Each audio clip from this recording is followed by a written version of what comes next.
Welcome to the Gridiron Expert, and next up, we're going to be discussing what just might be the most talented and highest power rated G5 team in the country for 2025. And they were this past year, and they returned a lot of production, and that is the Smurf Turf in back of me. And we're talking about the Boise State Broncos. And joining us on the channel today is Sean Goodwin, who happened to just win the 2024 Idaho Sports Reporter of the Year on his first year on the Boise State beat. Sean, welcome to the show. Connor, I appreciate the introduction. I really do. Thank you as well. I have to give half a cat award to Ashton Jenky. I really do. Yeah, great year, really fun time to join the Boise State Beast. But my lord, having Ashton Jenky for that whole ride, he made it a lot more fun. He helped me out for sure. Yeah. Yeah. He was obviously an animal and one of the best running backs that college football has ever seen, and having one of the best individual seasons of any player of any position group in college football history. What a season it was for Genty and the rest of the Boise State Broncos. Before we get into the position groups though, where can our viewers find your terrific content? So the main spot, idahostatesman.com. Otherwise, I tweet out everything from my personal Twitter account, Sean Bronco Beat. Feel free to follow my personal account as well, Sean Goodwin ID, but it's mostly going to be soccer. If you guys haven't noticed, I'm English. I'm a Liverpool fan. Um, and then, yeah, I also, if you guys are on Facebook, we have a group, Boise State Sports. And again, anything Boise State Sports related, I just posting to there. You should just be able to like a page and get updates. So, yeah. Well, going forward here, looking at the Boise State Broncos on the field for the 2025 season, what's really interesting about the Broncos and the current state of college football. Everyone knows this. The G5 teams typically get poached if they have returning talent for that upcoming season. But Boise State, despite being the best G5 team in the country last year, they rank ahead of every G5 team in the nation outside of one in returning production. There's only one team ahead of Boise in returning production. That's Kennesaw State. So when you look at all the top G5 teams from last year, they're pretty much all of them are pretty low in that returning production category, but not Boise State. Boise State ranks 10th in the country. So let that be our introduction now into the returning talent that is coming back for the 2025 season for the Broncos. And we'll look at quarterback. They returned the starter last year in Maddox Madsden. What is the expectation and what's his ceiling now? Now more so cementing himself as that starting quarterback. I mean, he's kind of gone through the spring without any real competition, The last couple of years, whether it's been Green or whether it's been with Malachi Nelson, he's always had this kind of competition through the spring and he's come out on top, whether it was heading into the season, whether it was halfway through the season, like it was with Taylor Green. But now, yeah, he is QB1. There's not a whole lot of competition. And for folk who've watched Boise State football, go no, he's a smart, intelligent, safe passer. This is a guy who only had 6 interceptions last year, and three of those came in the Fiesta Bowl. And Right. basically the final 15, 20 minutes when, Boise State was just throwing the ball downfield, trying to make something happen. So, again, I think that's something to look forward to, something that is a positive sign for Boise State fans. But on the flip side, there's been a discussion about his arm, his accuracy downfield, even just finding his receivers downfield on kind of those go balls, the post routes. Um, heading in the spring, we've seen it. We've got new quarterback coach Zach Hill is in the house. So Maddox is now able to work just Zach Hill instead of an OC who has, his hands in 10 different bowls. And yeah, we're seeing it. Like they've really been working a lot more on finding a man downfield, more of his technical and his footwork right. So yeah, I guess that's the excitement. I think that's what you want to see more out of Mags in this coming season. There's a little bit more of that explosiveness. Because at the end of the day, there's no Ashton Jenky to be, having those 60, 70 yard runs. So, is it going to come from a quarterback or one of the upcoming running backs? We'll see. But yeah, that's been a deal with Mags in the spring. So yeah, no more Ashton Genty, obviously. Mhm. But is the college football world about to learn the name Sire Gaines? I really hope they are. He's been dealt with injuries for the back half of well, most of last season, honestly, and even then he hasn't participated much in spring practice. He didn't do much at the spring game at all. He didn't do anything at the spring game. He's not expected to be fully healthy till June. But yes, if he's healthy, we've been hearing about this guy is the next Ashton Genty, which is kind of a lot to put on a redshirt freshman, 19-year-old, right? How 18-year-old he came to college early. So I guess there's a guy with so much potential. He's so fast. He's got that same kind of just bowling ball, compact kind of physicality about him. But yeah, going forward, I think without Genty, this is an offense that they said they want to try and be 50-50. The wide receivers aren't there right now, which I'm sure we'll talk about. So that's going to leave it to the running backs. And yet, is it going to be Cy Gaines and Leek Sherrod, kind of Breezy Dubar even? Who's going to be the guy to step up and be that next Ashton Genty for Boise State and continue the running back university moniker that Boise State has got? Do you think this running back room is still like ultra talented? Do you think that they can still help carry the load in the running game? Oh yeah, it's going to be running back by committee. Don't get me wrong. It's not going to be one guy stands out above the rest like we had with Genty last year. But yeah, Sire Gaines and Breezy Dubar, they told me they made a pact to get 1,000 yards each, which obviously last year Genty's pact was 2,000 yards. So Yeah, we're like, hey, we know we can't do 2,000, but we'll do 1,000 apiece. And I mean, I think that says a lot. Whether you get to 1,000 apiece is a different question. But, we're talking about a running back room between Breezy Dubar, Sire Gaines, Malik Sherrod on special teams as well, who can be looking at, 700 yards plus kind of sharing the ball between them. Again, it's probably still going to be the strength of this offense this year. and helping that running game is an offensive line that returns four starters from a season ago. Do you think this might be the best offensive line, not just in the Mountain West, but in all of the G5? Yeah, I mean, I think it's probably one of the best in all of the G5 just by the fact that you've got four of the five returning starters. Ben Dooley's the guy who's leaving, and obviously Tyler Kingath is coming right in. He played so many games last year anyway because of injuries. So it's tough to even say that, he's coming in as a non-starter. But yeah, you're basically returning a starting five. Yeah, we saw the holes that they opened up for Genty last year. Genty, as good as he is, he still couldn't do it without the offensive line opening up those holes. So to be coming back with, all of that experience, you've got Roger Carrion back, Mason Randolph back from injury, Cage Casey could be a first round pick. Yeah. Boise State trying to go back to back. Yeah, and that's a big reason why I think the running backs again are going to kind of carry the offense this year because you've got some really exciting running backs with just a experienced, strong offensive line. Is there quality depth behind the starting group on the offensive line, you think? Yeah, again, obviously that's where a little bit of the inexperience comes in, but that's always going to be the case when you're, looking at graduations and guys transferring. But even last year, Zach Holmes came in for Mason Randolph for half the season when he was injured. Derek Cutter loved him last year. I'm sure Matt Potter loves him this year. Jake Steele, again, got plenty of reps. He can probably slot in right guard or left guard. And then you're bringing in guys like Miles Walker.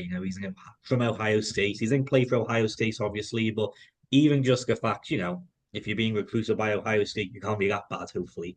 Yeah, just bringing exciting games like that. So there's certainly the depth behind them. And I think if you can talk about any sort of positive to the injuries last year, Roger Carrion, Mason Randolph being out for as long as they were, it's the fact that you could bring in guys behind them and get them experience. So, looking at the receiving core, do you think there is an alpha in this room, or do you think it's going to be a multitude of guys getting, 400 or 500 receiving yards? Yeah, I think the alpha is going to probably be Latrell Caples, honestly. I mean, you look at last year when the top three receivers last year. You had Cam Camper, who's obviously off with Jacksonville now, Jaguars.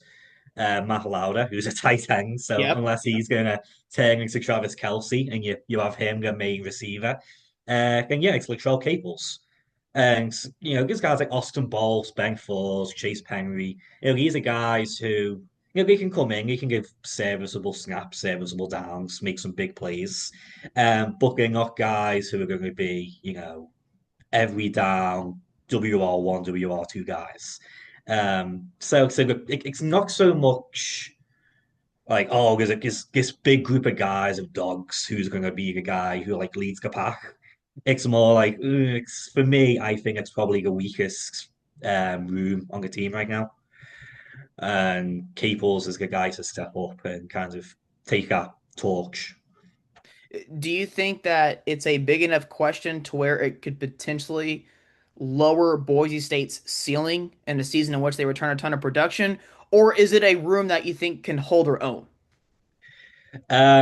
It could really go both ways. I know it's a bit of a cop out, but I say it in the coaching staff has already said that they want to get a mature and experienced wide receiver in from the transfer portal. Who that is, what that looks like, couldn't tell you right now. And then there's always the forgetting name of Chris Marshall. This is a guy who played for Texas A&M. He had, I think, 45, 46-yard game against Alabama as a freshman. This is a kid who can ball, and he's just gone through so many injuries. Again, when we saw him last year, he looked great. But just the soft tissue, the muscle injuries have kept him out even through spring. And you speak to Spencer Danielson, and yeah, he's like, love this kid. I think he got all the potential in the world. He just can't get healthy. So, if Chris Marshall gets healthy, if Latrell Caples keeps up with production, I'm really excited for Cam Bates, to has a lot of special teams reps, but he's really impressed this spring. If you have a core three of those guys and you add in a wide receiver from the portal, and then, yeah, guys like Austin Bolt, Ben Ford, Chase Penrith, you can come in, then I think you're looking at more of a wide receiver core that, could take some of the pressure off the running backs and make life a little bit easier for Magson. But as it stands right now, yeah, I think it does lower the ceiling because at the end of the day, last year it was if Magson couldn't find Caples and no one else was getting free, I was like, oh, just give it to Ashton, and he was the human first down. They don't have that this year, so you're gonna have to turn to a passing game at times, and if the bodies aren't there, and if it's a late game situation and you just can't move the ball downfield, yeah, it's going to hurt. Well, and you briefly discussed those tight ends. So the tight ends, at least coming into the season, might be the strength of the passing game early on outside of Latrell Caples. So pretty much all the top tight ends from last year are back, including Matt Lauder. And so Matt was, I think, second on the team in receiving yards last year. And Mm. yeah, he was. And he averaged 13 yards a catch, had 7 touchdowns. What I assume that this tight end room has a very high ceiling this year and very high expectations. Yeah, we call it a tight end room. It's a Matt Lauter room. And don't get me wrong, Matt Wagner, again, when he's come in, he's been great. I think he is the next guy up after Matt Lauter. Um, but it is his room, and yeah, like you said, he probably wants as big of a year, if not bigger than last year. And this is a guy who he was second on the team in routes run with 313. He was second in targets with 65, second in receptions with 47. He was first on the team in receiving touchdowns with 7. Like you said, Connor, this is a guy who's used heavily in the passing game. And when we talk about again a running back room that isn't Ashton Jeanty and a wide receiver core that may not be that strong. Yeah, they might, turn to Matt Lauser and be like, hey, we need you to be the guy Hmm. in the passing game. And again, maybe kind of turn as that kind of Travis Kelsey. And I'm a Chiefs fan. Lived in Kansas City for a decade, went to KU. So that's my dream. I know he doesn't have the size. He doesn't have the size of one NFL scout typically wants in a tight end.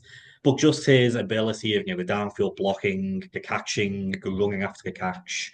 Yeah, I think come this time next year, Matt Lauter will be wanting to look at the NFL draft. Not like a crazy high pick, but third, fourth round. Gotcha. Yeah, they have two quality mats in the tight end room this year. So Two quality max. we'll see how they do this year. Um, so moving over to the defense. So so is it Felly or Feli Braxton? Braxton Feely. Feely. Okay, Feely. Yeah, Yeah. yeah. So he entered the transfer portal and then he took his name eventually out of the portal. So he is back in Boise. So he's back at his defensive tackle spot. They return a couple of their other better defensive linemen from last year. They do lose arguably their best interior defensive lineman from last year, but at the very least, they should have a really good pass rush. What is Mhm. the depth like on the interior? Is that a weakness, or do you think it can still be as good as last year? Oh, it's absolutely a weakness. Again, I don't want to say the defensive line is the weakest part of the team because there are a lot of returners and there's the experience coming back, but it is that interior where you start to ask questions. And I mean, we've seen guys. I think the two guys who are going to be starting there most, David Latu out of BYU and Dion Washington out of Hawaii. These are two guys who they've impressed in the spring. I think they'll be the leaders to start in the interior. But again, it's guys who've not been with the team. It's guys with Mountain West experience, and it's guys the upperclassmen. So like you've got that going for them. Um, but yeah, that will be kind of the question marks of the defense because I think you look elsewhere across the defense from the defensive line, the linebackers, the secondary. There's a lot of returning players there. It's really just that interior. If they stay healthy, though, the defense line still has a chance to be really good, right? Oh, for sure. I mean, you're talking about even you lose Ahmed Hassanin and Max Teague is coming in right behind him. And that's a guy who I think he's ready to go. He's one of those guys who, especially in this age of NIL, he came from Germany. He sat behind Hassanin for 2 years. If he could have said, "Hey, I want to play. I want to go elsewhere," he hasn't. And when he's come in, he still plays a lot of snaps, a lot of minutes. He's looked good. So you've got Max Siege, Braxton Feely's obviously coming back.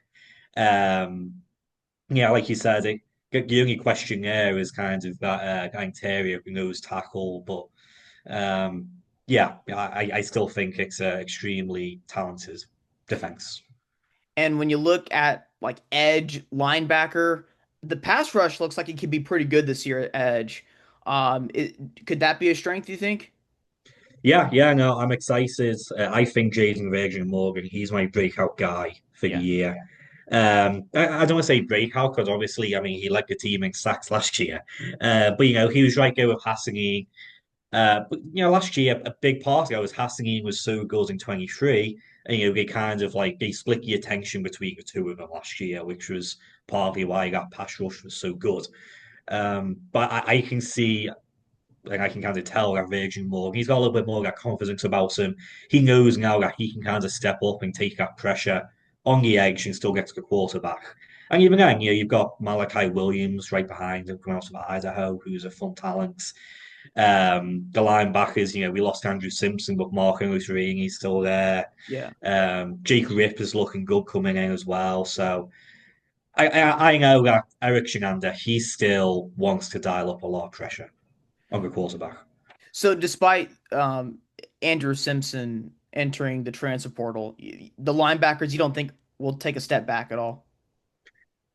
Um, I mean, if there's going to be a step back, I don't think it's going to be crazy. I mean, Andrew Simpson, obviously a great player, but I think you've got the benefit of the guy who I think will probably come in behind him is Chase Rip, where this is a guy, Chase Martin is right there with him as well. I think Chase Martin as a linebacker, maybe purely just talent wise, he might be the solution long term.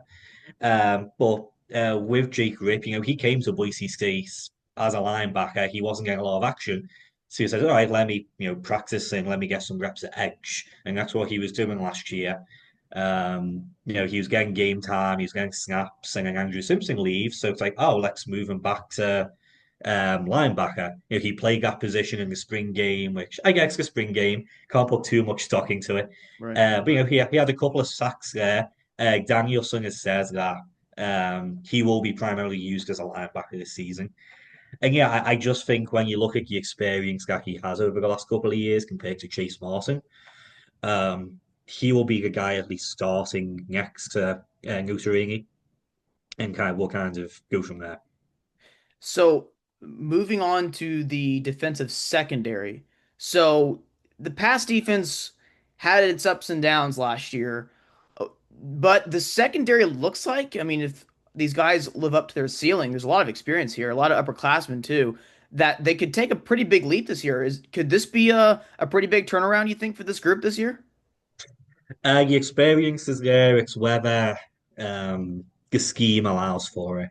If this is a pass defense that, they ranked 106th in the nation in 23, 107th in 24, and you press the coaching staff about it, and they basically say, well, we're dialing up so much pressure on the quarterback, and we're getting all these sacks, and we're getting tackles behind the line of scrimmage, that there are going to be big plays over the top that sometimes we just let go, which I think when you're in the Mountain West, you can get away with.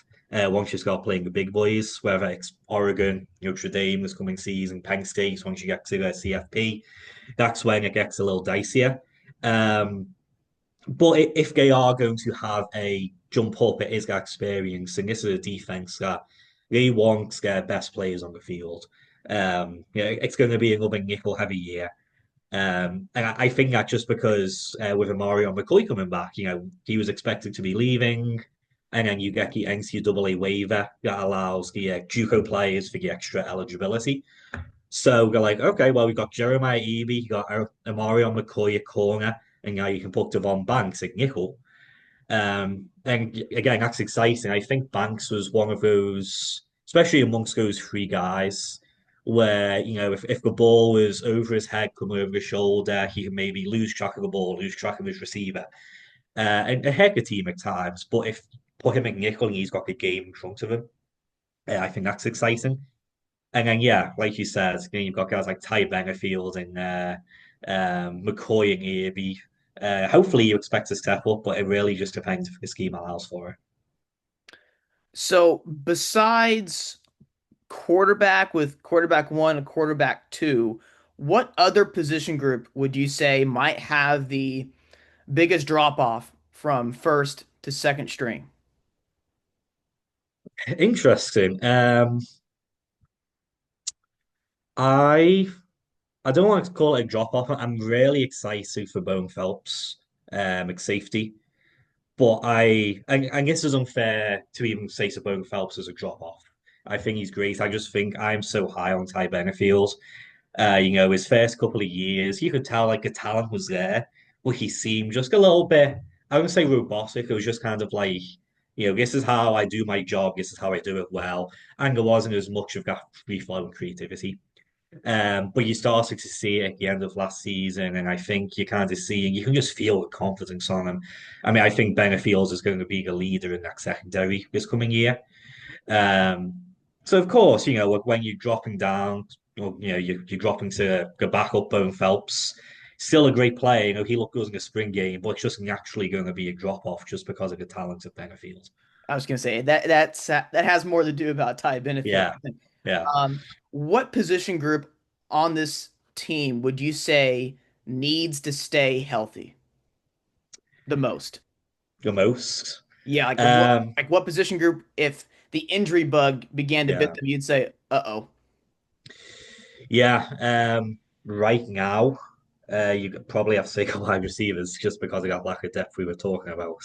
But outside of that, even if you were to talk about again the defensive line, I think with guys behind, like Michael Mardre looked like he was a bit, great defensive tackle until Braxton Feely came back in. It's guys like Jake Rip.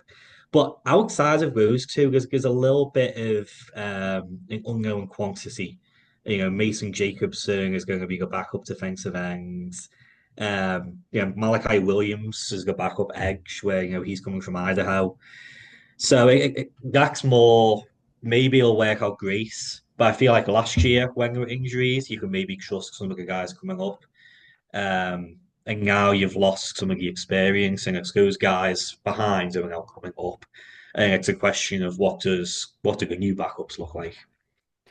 Well, I know our viewers are going to want this question answered, so I'll go ahead and cut to the chase here. So, they Boise loses Ashton Genty, and they bring back a lot of experience outside of a couple of big name players from last year. So I'm sure a lot of people are going to be curious. What is the ultimate ceiling for Boise, and what's the national outlook when you consider Boise in the thick of things to potentially be that G5 representative?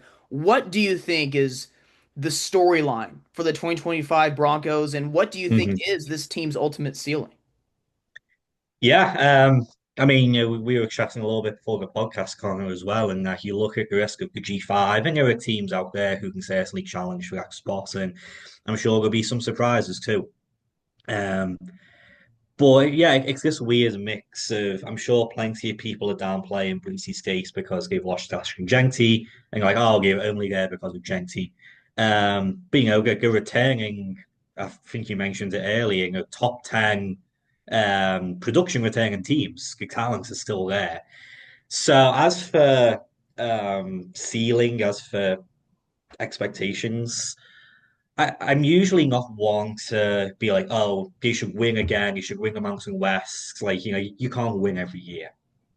Um, but I just think if you look at, firstly, you look at this Mountain West, it's UNLV could potentially still be there, but they brought Dan Mullen in, obviously, so lost a bunch of guys to the transfer portal. They brought in some new guys, so we'll see if there's a little bit of like, time to gel there. San Jose State looks exciting, but they've just lost Triple Crown winning Nick Nash and some other guys. So there's that side of things, and I'm not sure who's at Boise State's level in the Mountain West. And then even just when you talk about pressures, they just gave Spencer Danielson a contract extension until 2029. It doubles his yearly salary from about 1.1 million to 2 million. He's got only coaching a conference now who's led his team to a conference championship. So you put all of this together with the expectations of the team, the strength of the Mountain West this year, um, what's expected out of Danielson and his staff. Yeah, I do think at least making a Mountain West championship, and the expectation from there is still probably to win. At that point, if they make a CFP, if they don't, obviously that is up to the committee and people far above our heads. Um, but yeah, I do think all things considered, they should absolutely expect to be back in the Mountain West Championship and winning it. You mentioned like the expectation in terms of you never want to go like too far out and say, oh, they should, get back to the Mountain West Championship, but you're saying that that's a realistic expectation this year. And you'd be Yeah. right with that, at least in terms of what the sports books think. In fact, if you were to look across the marketplace right now at all the different sports books, there is only one team that has minus odds to win their conference, and that is the Boise State Broncos. So, and there's only like one other team that you could probably confidently pencil in nationwide to probably play in their conference championship, and that'd be Clemson in the Mhm. ACC. So, like, where we're going at with this is that there's a perceived here gap between Boise and the rest of the Mountain West.